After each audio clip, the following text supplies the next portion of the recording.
अवां ॾिसी रहिया आहियो KTV वर्ल्ड ऑफ न्यूज़ यानी ख़बरुनि जी दुनिया।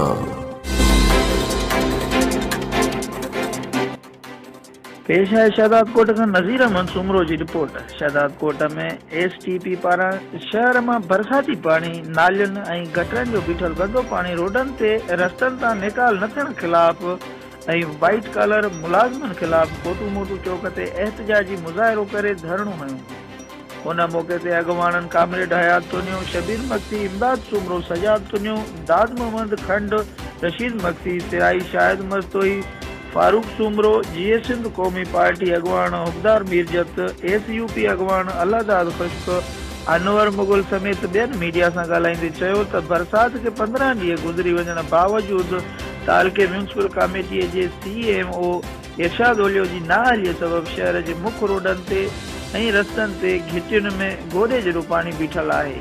पर म्यूनिसिपल इंतिज़ामिया ऐं हितां जा चूंडियल नुमाइंदा ऐं हुकूमती धुर पंहिंजनि ज़िम्मेवारियुनि खां लातालुक ऐं लापरवाह